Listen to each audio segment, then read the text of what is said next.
శుభోదయం. మనం నిన్న శబ్దాలంకారాల గురించి పూర్తిగా తెలుసుకున్నాం. ఇవాళ అర్ధాలంకారాలలో కొన్ని ముఖ్యమైన అలంకారాలు నేర్చుకున్నాం. అర్ధాలంకారాలు అంటే అర్థగతమైన అందమును పెంచేవి, భాషకి అర్థగతమైన అందాన్ని పెంచేవి అర్ధాలంకారం. దాంట్లో మొట్టమొదటి ముఖ్యమైనటువంటి అలంకారం ఉపమాలంకారం. ఉపమా అంటే పోలిక. ఉపమాలంకారంలో లక్షణం ఏంటంటే ఉపమాన ఉపమేయుల మధ్య సమాన ధర్మాన్ని రమ్యంగా పోల్చి వర్ణించడాన్ని ఉపమాలంకారం అంటారు. ఉపమాన ఉపమేయుల మధ్య సమాన ధర్మాన్ని రమ్యంగా పోల్చి వర్ణించడాన్ని ఉపమాలంకారం అంటారు. దీంట్లో సాధారణంగా 4 భాగాలు ఉంటాయి. ఒకటి ఉపమేయం,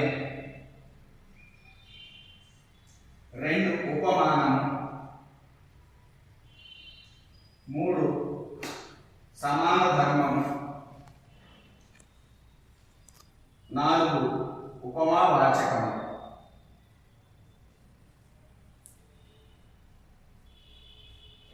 ఉపమేయం అంటే వర్ణించే వస్తువు. ఉపమానం అంటే పోల్చబడిన వస్తువు.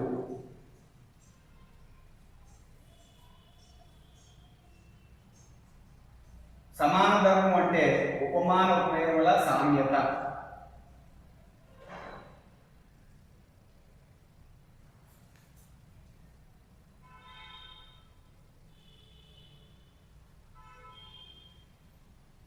ఉపమావాచకం ఉపమాన ఉపమేయములను కలుపు మాట. ఇది ఇప్పుడు ఉదాహరణ తీసుకున్నట్టే సుందరి ముఖం,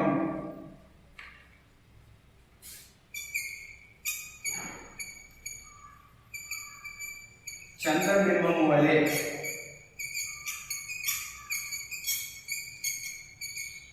అందముగా ఉంటుంది.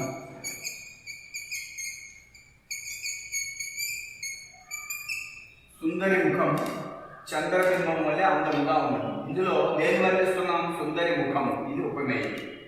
దేనితో పోల్చాం? చంద్రబింబం ఉపమానం. సమాన ధర్మం ఏంటి? అందముగా ఉంటుంది. ఉపమావాచకం ఏంటి? వలె. ఇక్కడ మనం రాసుకున్నట్లయితే ఇక్కడ ముఖమును వర్ణిస్తున్నాం. దేంతో? చంద్రబింబంతో. సామ్యత ఏంటి? అందముగా ఉండుట. ఉపమావాచకం ఏంటి? వలె. ఈ విధంగా మనం చూస్తే ఉపమాలంకారాల్లో ఉపమాన ఉపమేయముల మధ్య సమాన ధర్మాన్ని రమ్యంగా పోల్చగలిస్తే దాన్ని ఉపమాలంకారం అంటారు. ఉపమేయం, ఉపమానం, సమాన ధర్మం, ఉపమావాచకం అనే 4 భాగాలు ఉంటాయి. ఉదాహరణ తీసుకున్నట్లయితే సుందరి ముఖము చంద్రబింబం వల్ల అందముగా ఉన్నది. దీంట్లో సుందరి ముఖాన్ని వర్ణిస్తున్నాం. వర్ణించే వస్తువు ముఖం, అది ఉపమేయం. చంద్రబింబానంతో పోల్చాం కాబట్టి పోల్చబడిన వస్తువు చంద్రబింబము, అది ఉపమానము. సమాన ధర్మం ఏంటంటే ఉపమాన ఉపమేయాల మధ్య ఉన్న సమాన ధర్మం అందముగా ఉండటం, ఇది సమాన ధర్మం. ఉపమావాచకం అంటే ఉపమాన ఉపమేయం కలిపి మాట, వలె. ఈ విధంగా 4 భాగాలతో ఏర్పడుతుంది. ఇది ఉపమాలంకారము.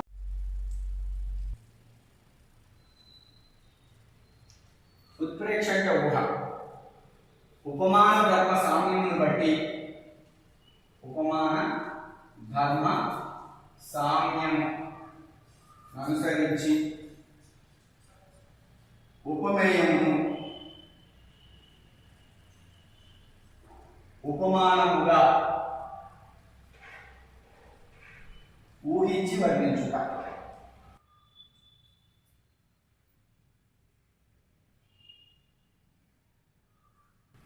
ఉపమాన ధర్మ సామ్యం అనుసరించి ఉపమేయం ఉపమానంగా ఊహించి వర్ణించుట. ఇది ఉత్ప్రేక్ష.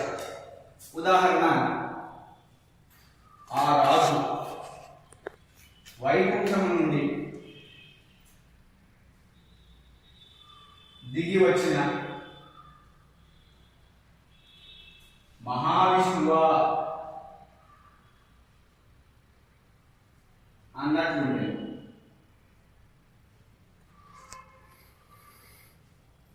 ఉదాహరణ, ఆ రాజు వైకుంఠం నుండి దిగి వచ్చిన మహావిష్ణువా అన్నట్లుండే. దీంట్లో రాజుని మహావిష్ణువుతో మహావిష్ణువుగా ఊహించి వర్ణించబడింది కాబట్టి ఇది ఉత్ప్రేక్ష. ఇంకో ఉదాహరణ తీసుకుంటే వచ్చుచున్న ఏనుగు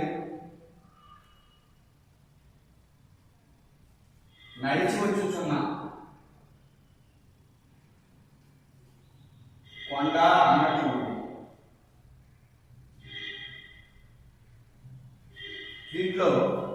ఏనుగును వర్ణిస్తున్నాం.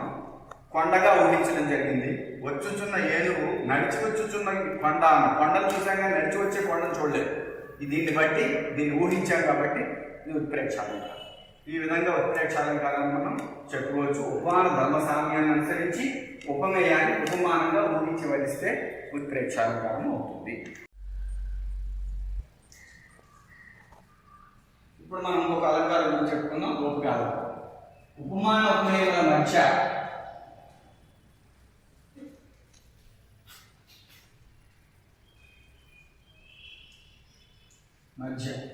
భేదం ఉన్నను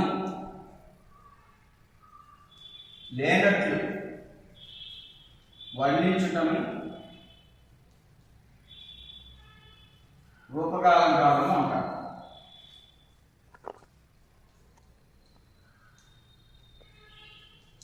మరొకసారి ఉపమాన ఉపమేయముల మధ్య భేదం ఉన్నను లేనట్లు వర్ణించడం రూపకాలంకారం. దీన్ని అభేదం చెప్పుటం కూడా అనొచ్చు. ఉదాహరణ లతాలలనలు రాజు శిరస్సుపై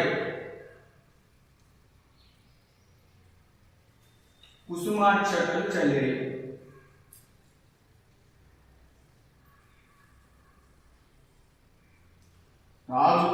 లతాలలనలు రాజు శిరస్సుపై కుసుమాక్షతలు చల్లిరి. లతాలలనలు ఇక్కడ రూపకం ఉంది, కుసుమాక్షతలు కూడా రూపకం ఉంది. లతలు అనిటి లలనలు, లలంటే స్త్రీలు, లతలు అంటే తీగలు.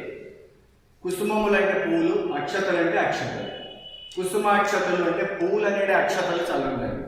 ఇక్కడ రెండు రూపక సమాసాలు ఉన్నాయి. రూపక సమాసం విడిగా ఉంటే రూపక సమాసం, వాక్య నిర్మాణంలో ఉంటే రూపకాలంకారంగా చెప్పుకోవచ్చు. ఇంకో ఉదాహరణ చెప్పుకుంటే విద్యాధనం అన్ని ధర్మముల కంటే గోపని. ఇక్కడ విద్యాధనం, విద్య అనిటి ధనం ఇక్కడ రూపం ఉంది. విద్యాధనం అన్ని ధర్మాల కంటే గొప్పది, ఇది రూపక సమాసం. ఇంకొకటి చెప్పుకుంటే సంసార సాగరం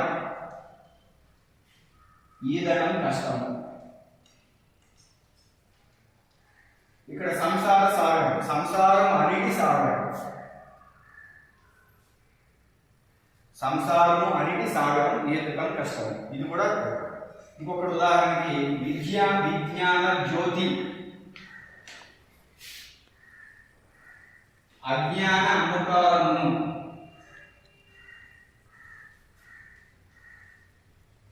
పోగొట్టును. ఇక్కడ విజ్ఞానం జ్యోతి, విజ్ఞానం అనే జ్యోతి, అజ్ఞానం అనేది అంధకారం. విజ్ఞానం అనేది జ్యోతి ఇక్కడ రూపం, అజ్ఞానం అనేది అంధకారము పోగొట్టును. ఇక్కడ అభేదం చెప్పబడింది. విజ్ఞానానికి జ్యోతికి, అజ్ఞానానికి అంధకారం, కాబట్టి ఇది కూడా రూపకాలంకారం. ఈ విధంగా మరొకసారి రూపకాలంకారం చూస్తే రూపకాలంకారం ఉపమాన ఉపమేయముల మధ్య భేదం ఉన్నను లేనట్లు వర్ణించుట లేదా అభేదం చెప్పడం రూపకాలంకారం. ఉదాహరణకి లతాలలో రాజు శిరస్సుపై కుసుమాక్షతలు చల్లి, విద్యాధనం అన్ని ధర్మముల కన్నా గొప్పది, సంసార సాగరం ఈదడం కష్టం, విజ్ఞాన జ్యోతి అజ్ఞానాంధకారం పోగొట్టును. రూపకాలంకారం చెప్పుకున్నాం. ఇప్పుడు అర్థాంతర న్యాసాలు అంటారు.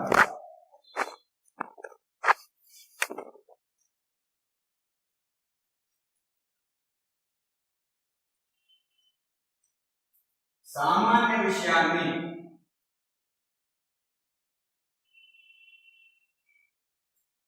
విశేష విషయం చేత కానీ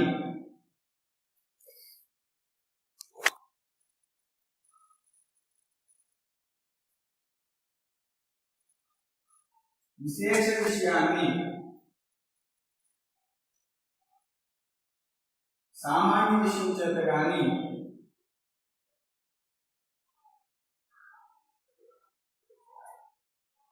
సమర్థించుటను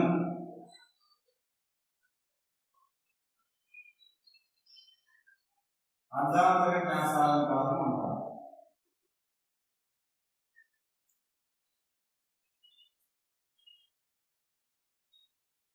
ఒకసారి అర్థాంతర న్యాసాలంకార లక్షణం ఏంటంటే సామాన్య విషయాన్ని విశేష విషయం చేత కానీ, విశేష విషయాన్ని సామాన్య విషయం చేత కానీ సమర్థించడాన్ని అర్థాంతర న్యాసాలంకారం అంటారు. ఉదాహరణ తీసుకుంటే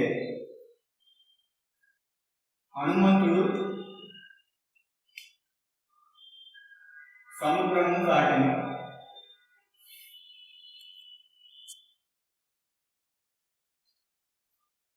మహాత్ములకు సాధ్యం కాని పనులు ఉండవు.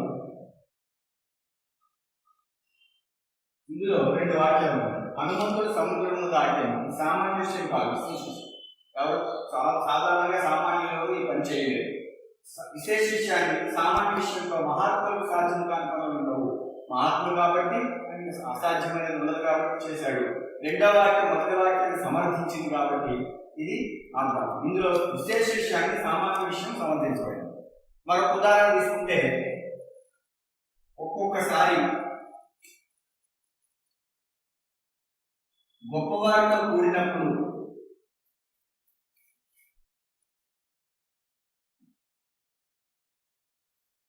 అల్పులకు కూడా గౌరవం దక్కుతుంది.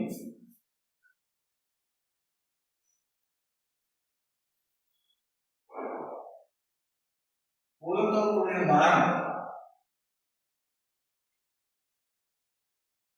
స్త్రీల తలకి ఎక్కువ లేదా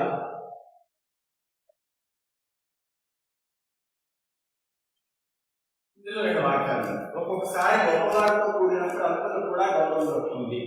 ఇది సామాన్య విషయం. విశేష విషయం ఏంటంటే విశేషమైన విషయం. పూలతో కూడిన దారం స్త్రీల తలకి ఎక్కువ లేదా. గుట్టి దారాన్ని ధరించండి. పూలతో ఉన్నప్పుడు దానికి గౌరవం ఏర్పడుతుంది. దానికి పూలు అంటిపెట్టుకుని ఉండటం వల్ల దారానికి ఆ గౌరవం వచ్చింది. అలాగే ఒక్కొక్కసారి గొప్పవారితో కూడినప్పుడు అల్పులు కూడా గౌరవం దొరుకుతుంది.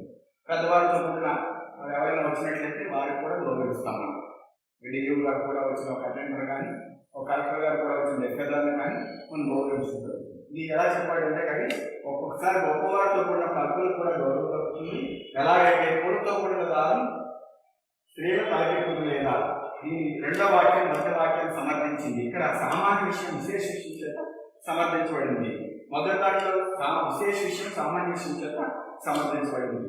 మరొకసారి చూస్తే అర్థాంతర న్యాసాలంకారం సామాన్య విషయాన్ని విశేష విషయం చేత కానీ విశేష విషయాన్ని సామాన్య విషయం చేత కానీ సమర్థించడాన్ని అర్థాంతర న్యాసాలంకారం అంటారు. హనుమంతుడు సముద్రం దాటను. మహాత్ములకు సాధ్యం కాని పనులు ఉండవు. ఒక్కొక్కసారి గొప్పవారితో కూడినప్పుడు అల్పులకు కూడా గౌరవం దొరుకుతుంది.